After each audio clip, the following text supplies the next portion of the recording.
One of my favorite things to find is music that takes some time to get into. Maybe the sound is abrasive or hard to follow at first. The track lengths could be really long. I'm looking at you, NTS from Autechre. And over the course of a couple of weeks, I can slowly chip away at my understanding of the album until I get to the center of what really makes it like a lovely piece of work. And then sometimes an album will hunt me down and strike me like lightning out of nowhere, and I will just fully immediately realize how good of an album it is. Today we're gonna be talking about an album that did that for me, and that is Blood on the Tracks from Bob Dylan. If you're not familiar with the album, I wanna give a quick little setup so that you have some context going into this. It was the year 1975, and Bob Dylan, a notoriously detached, infamously reclusive, future Oscar-winning artist, had just returned from an almost decade-long disappearance from the public eye. Sorry, Timothy, I feel like you deserve an Oscar too, but you just didn't have enough eggs in the fridge. If you had more eggs in the fridge, just a scene with even 3 or 4 cartons of eggs in the fridge, I think it would have done it for them. And when he returned, he released a gut-wrenchingly, almost uncomfortable to listen to album about himself and his marriage that was falling apart. It was recorded in just 5 days, 3 days for the initial recording and 2 days for some of the re-recordings that they did for some of the songs. And every part of this album just sounds like the music was pouring out of Dylan as he was writing and recording it. Like, it's as if they were just trying to capture it before it all disappeared. Heartbreak and personal struggles are not a new thing to Bob Dylan songs. He's talked about it. Ouch. He's talked about it. He's talked about it a lot on other songs before this, but he's always distanced himself from it personally. Or even if he is sincere about it, he'll still poke fun at it like right after. This was the guy that was writing lyrics like, "I didn't mean to treat you so bad. You shouldn't take it so personal." You shouldn't take it so personal. But all of a sudden on this album, we're hearing lines filled with nothing but sincerity. "And if I pass this way again, you can rest assured. I'll always do my best for her. On that, I give my word. In a world of steel-eyed death and men who are fighting to be warm. Come in," she said, "I'll give you a shelter from the storm." Like, is this the same guy? It literally feels like a different person. And the whole album is filled to the brim with lyrics like this. Earlier, I mentioned that this album is about Dylan's marriage at the time breaking up. Notably, Dylan himself has rejected this idea entirely. He insists that these songs were mostly just based off of short stories that he was reading at the time. But the whole reason I wanted to make this video in the first place is because the music and the songs on it are so strong and so vulnerable that they speak for themselves. They speak for themselves? It speaks for itself.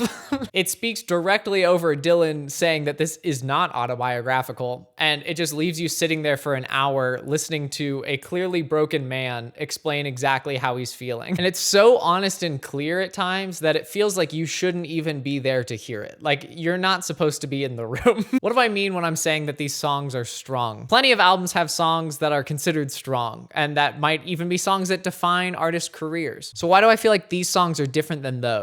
Well, the thing that I think makes the songs on this album so special is that they sound like they're coming from the core of their initial inspiration. There's no filler. There's no filler when it comes to any of these songs. When you're writing a song, people are always searching for inspiration. And there's kind of this initial spark that a lot of the times will cover and carry you all the way to like 3/4 of the way through the song.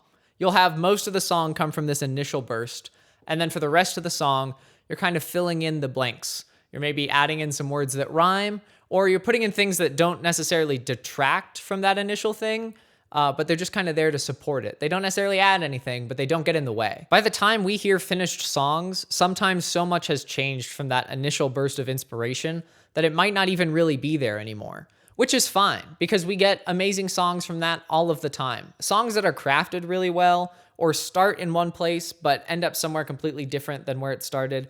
Those are good songs too. But here, I somehow feel like we're hearing that initial spark as the entire song. Like, it's just exactly what that original thing sounded like. I'm really talking a lot with my hand in this. I decided to hold my microphone in this video because I got shouted out by Gabi Belle and Pinely, Evil in 2 of their latest videos, and I thought it'd be funny if I hold my microphone since they hold their microphones.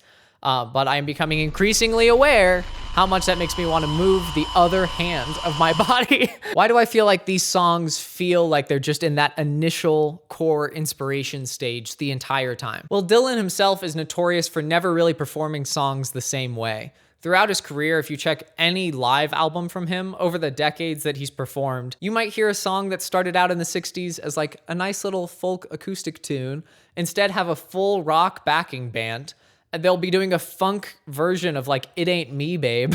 Sometimes he'll just change the entire like lyrical structure of a song. And even though he does this while he's performing songs over the years, he does it still when he's recording the album. I mentioned before that this album took 5 days to record, 3 for the initial recording and 2 for the re-records. And that's because in those initial 3 days, this album was pretty much just a scaled back acoustic album. I won't go into the whole story, but he ends up deciding to re-record half of it to kind of bring some more energy to it. They bring in a full band and they re-record half of the song. But if you listen to any of those earlier versions of these songs from those first 3 days, which they're widely available, and I'll talk about that more later. If you're listening to any of those versions, they sound completely different, but they feel the same. They somehow still feel complete and like just a different version of the same thing. For example, the final version of this album leads off with a full band version of Tangled Up in Blue. It is upbeat. The drums are pumping along for the entire song. Like you are not sitting back for it. You're up in your chair. You're dancing around. But if you hear the earlier version of Tangled Up in Blue, you'll hear that it's this longer, kind of slowed down acoustic version of the song with a bass guitar accompanying, and that's it. A lot of the lyrics are different, but somehow the song is still communicating the same feeling. I don't know how to describe it. Like, it still feels like a complete version of the song. It doesn't feel like an alternate take. It doesn't feel like an outtake or like they were rehearsing it. It feels like if this final version didn't exist, that other one is the final version. Or like they're both the final version. I don't know. This is why I wanted to make the video, because these songs freak me out. Or an even crazier example of this is on this album, there's a song called Idiot Wind, which is almost 8 minutes long. And the version that's on this final album sounds like someone is storming out, saying their finishing, most biting words in a fight.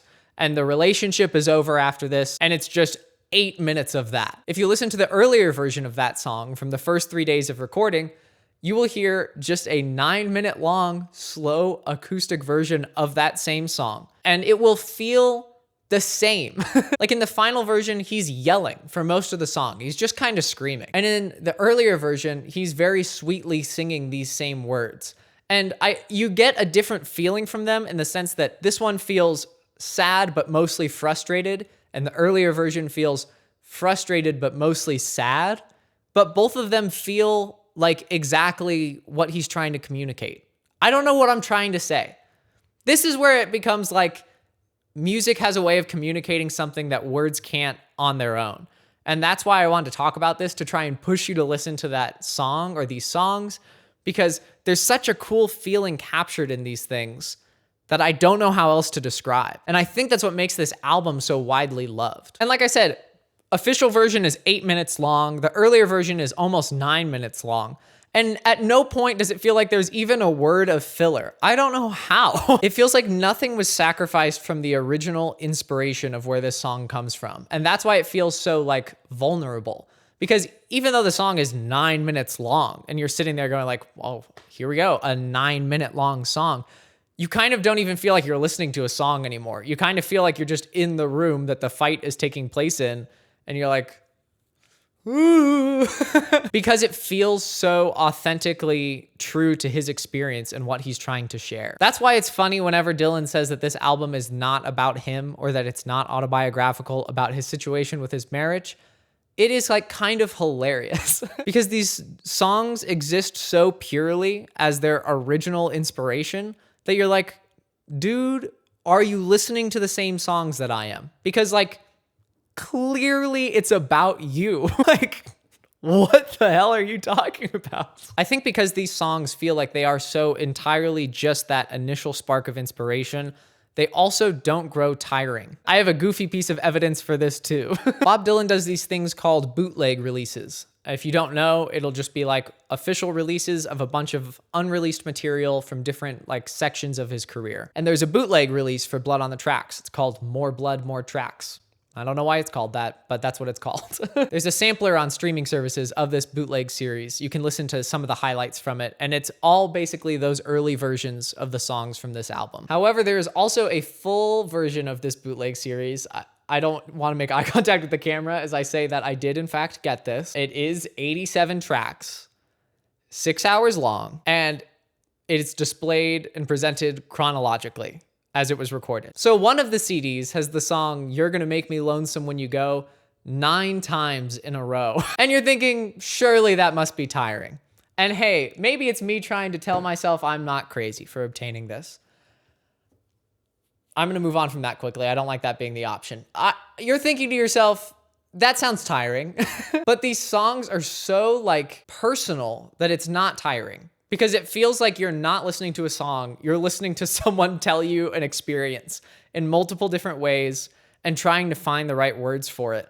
And so it feels very personal. You're just immediately connected to it. At least I am. This is also helped by the fact that Bob Dylan rarely does overdubs when he's making songs. So when you're listening to a Bob Dylan song, most of the time it's just like, that's what it sounded like in the studio. They hit record and then they mixed it, but like they didn't go back in and record anything over it. So when they're doing different takes of these same songs, it sounds like nothing is really missing from the version that you already know, because everything is still there. It's the same people, it's the same instruments played in the same way. So you get like these alternate reality versions of the same song. It's really weird. I'm a big Beatles fan and I love the anthology series. I love all of the outtakes that they've put on these like 50th anniversary re-releases. But most of the time they don't sound like the way these outtakes sound, in the sense that like I can't really put on an early take of a White Album song and in my head canonize it as actually this is my favorite version. Like this is the official version in my head. But with so many Bob Dylan alternate takes, especially from this album, I'm like, oh, that's the definitive version. There are early takes of these songs on this bootleg release that I think are my favorite version of the song. And I'm happily just like, oh yeah, that's the canon version in my head. Because there's no overdubs and any of the takes could be the official version, it's really cool to hear them all in a row. Like for example, one of the things that happens when you're listening through this is you'll be listening to him just go through the song a couple of times, and then you realize like, oh, one of those was the official version. There's a moment on this set where he plays Buckets of Rain 4 times in a row. And you're like, wow, this is a cool version. Wow, this is a cool version. Oh, like slightly different delivery on this. And then the 4th one starts and you're like, oh, that's the official version. That's just what's on the album. Stuff like that really emphasizes the feeling I was talking about at the beginning of the video, where it sounds to me like these songs are kind of pouring out of his head and he's just trying to catch them before they disappear. If you haven't listened to this album before, I think it's a great entry point for Bob Dylan, but it's also just like a fantastic album and I think you should check it out. If you want some songs to check out instead of the full album, you should check out Tangled Up in Blue. Shelter from the Storm is one of my favorites. Buckets of Rain, one of my favorites. I should add, this is like most people's favorite Bob Dylan album. Not everyone's, but if you said this is your favorite Bob Dylan album, no Bob Dylan fan is going to be like, what? That's crazy. Are you serious? What about Wiggle Wiggle, Under the Red Sky? If you have heard of this album before, but you haven't checked out any of the alternate versions, definitely check out the sampler, like any of the songs that are on streaming services in that little sampler. But also, more importantly than that, check out You're a Big Girl Now, Take 2, remake. This is a version of the song You're a Big Girl Now that was released on the Biograph set in 1985. So it's on YouTube, so I can link it down below. But it is also on this set. And it's like a slow acoustic version of the song, but it has this slide guitar or like steel guitar accompanying it the whole time. I don't know how that is not the final version on this album. I love You're a Big Girl Now on this album. Great song. The hi-hat is a little crazy. It does sound like they got Aphex Twin on the production for the hi-hat. But this earlier version of the song is definitely my favorite. You should go check it out. I know I didn't talk about the entire story of this album. There's a lot of details I left out because I really just wanted to talk about the feeling that this album gives me and why I think that it gives me that feeling. So I hope you liked it. I hope it didn't feel too disorienting. I know this isn't the normal structure for a video like this. People tend to include a lot more information. I decided no.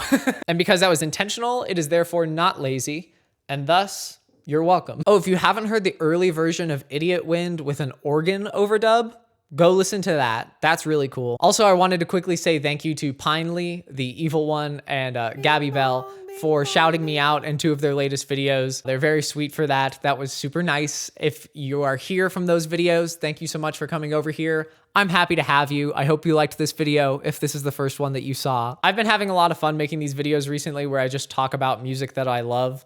And if you enjoyed this video or any videos like that, please consider subscribing or liking or commenting that I look like Paul Dano. I will see it. Okay, thanks. Bye.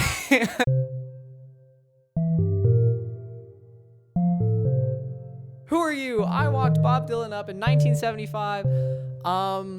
Hey, that's this year. Guys, if you haven't listened to Rolling Thunder review versions of these songs, you need to do that. Simple Twist of Fate is the definitive version, is from the Rolling Thunder review set. Check out the Bootleg series.